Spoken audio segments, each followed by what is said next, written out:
God. So last week we left there with knowing that obviously the squad was going to be picked. One of the things you said last week, Ham, was that there's one player that, forget him getting into the squad, you want him in that starting lineup. For both of you, what are the surprises in the team, if there is any, and what was your thoughts on the squad? Well, the surprise, I said that earlier, I was surprised with Dan Burn. I was definitely surprised that Dan Burn got called up. Not that I don't think he's a good player or whatnot, but I was surprised that he weren't called up. Adam Walton not getting called up, that was fine because obviously the lack of game time and whatnot. But and then obviously my happiest moment was my boy got called up, innit? Marcus. I was super happy, bro. Oh, Marcus, I thought he was going to say Lewis-Skelly.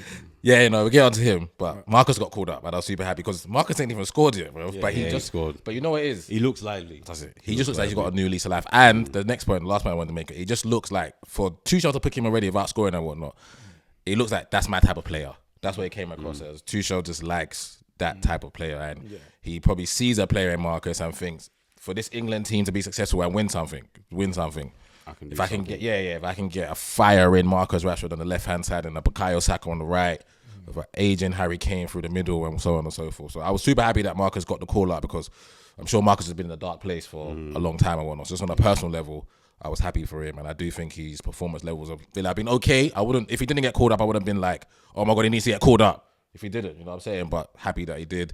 And then Miles getting called up was just like, no one would have thought that at the start of the season. At the start of the season, Miles even breaking into the first 11, that would have been his prayer. When he's praying for this 24-25 season, thinking, hopefully I can get in and around the first team, get some minutes. And now he's starting. And he would have wanted to play centre mid, but he's found a position at home. He's found a home at left back. And massive confidence that the England manager's first squad includes you. So straight away, My only worry for him though is that if he doesn't want to be a left back, does that start to pigeonhole him into a position? No, because I think Tuchel would have to pick him off where he plays, innit? So if he develops as a midfielder for us, then he would have to say, is he one of my best midfielders in England? Because if it's not, then he won't pick him no more. Do you know what I'm saying? So yeah, super happy for him. Ethan not getting called up, I thought, right, if he's going to pick Miles will pick Ethan as well, bro. Like 2 for the price of 1, isn't it? And I thought Ethan's upturn in form has been a bit more competition in that. I think Ethan's been really good because he picked Jared Bowen. Bowen. Been good. He picked Jared Bowen. But Bowen's still a quality. He's a good player. He's a good player. So yeah, but my only surprise, like I said, Dan Burn getting picked up, and then super happy for Marcus, and obviously Miles is a credit. It's a credit to the academy, credit to his family, and a credit to himself. You know what I'm saying, and I just hope he gets minutes, and I hope he's a mainstay in England as well for many, many, many years to come. Because like I said, everyone talks about Ethan's a top player. But I'll always say I think Miles is just as good. Miles is a top player. So good luck to both of them. Good luck to them. Cool. Yeah, Ade, what are you saying? I actually like the squad. I like the midfielders. Let me say, I like the midfilders. Before I make my statement, I like the midfielders and the attacking players. I think that there's a lot of variety and there are a lot of them. So I quite enjoyed that.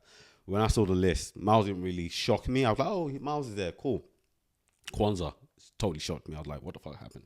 How did you even find him? I was like, how did you even find his name? What database did they click the wrong button? And then, but obviously the big one that I was just like, why is Henderson going? Thank you very much. What happened? What happened? That confused me totally. And I'm not about this, oh, he helps the environment. I'm not interested. What did I say? Air conditioner. Remember when we was recording in Hackney, bro? Remember when we was recording in Hackney? What did I say that Jordan should do? It's gone to coaching staff. You know what? This is good. He just drives the standards. That's fantastic, bro. Put him on the fucking coaching staff, bro. When I saw that, I was like, you don't have nothing to offer us on the first 11. Don't take the piss. You're just disappointing a lot of players. That. His leadership qualities is what stands him out in it. Like he's never been Liverpool's top player, but he was captain for his leadership qualities. And if you want that in and around this England squad, your new manager, cool, that's fantastic. Put him on the fucking coaching staff. Don't take the piss, especially if he's gonna get minutes over some. No, don't. That annoyed me. Other than that, I'm cool. I saw that. I was very disappointed. And I love Jordan Henderson. Yeah, genuinely, I'm cool. But yeah, those couple of decisions they confused me slightly. Trust me. Yeah, I think I agree.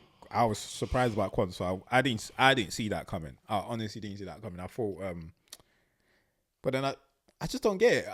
But the only sense I can make to it is just I'm guessing that's probably one of the positions that's open, the centre backs and the left back. And these man, it just is there no one else? I want to see as much of them that's as possible. What it is, though. Yeah, that's what it is. Just to see, like, for me to decide who I'm going to play because you got obviously it's always been Maguire and Stones for a long time. Innit? Both of them are not as well. And then they're both not in the squad, both injured. And Stones, I'm not sure whether he's going to recover. Then obviously, Gray. Mark is number one. Came in the summer. He's done really well to cement his name. Yeah, who's going to start with him? And then now I need more option. I need to see as many of them as possible. And in his mind is okay, cool. Yes, he's a young player. Liverpool hasn't played, but let me bring him and see him. I'm not that I agree with it. I hear what you're saying. But he's just probably want to see a lot of them as possible. And in terms of Lewis-Skelly, that's another position where it's not submitted. It's up to anyone there. Like Hall's obviously injured. He's unfortunate that he's injured. If Hall was fit, Lewis Hall is. I don't know if he picks Miles. Yeah, you reckon? Because Lewis Hall has that position. Yeah. So he's injured. So that's another position up for grabs as well. So it's up to one of them to cement their names in that position. Those are the positions that are up for grabs. Anderson, bro, I don't know what he's thinking of, bro. I don't get it, bro. I just don't get it. There's no need, bro. It's just you got Harry Kane there. If you're talking about players' experience, we don't want any sentiment. And a lot of these players are a good age and not young players anymore. Man. They're all at good age now. Just put him on a coaching staff. Breastfeed them. Tell him to go and hand out the bibs and the cones and shit, man. The fact that Kane is there removes the need. Yeah, they're all at good age. So I'm not.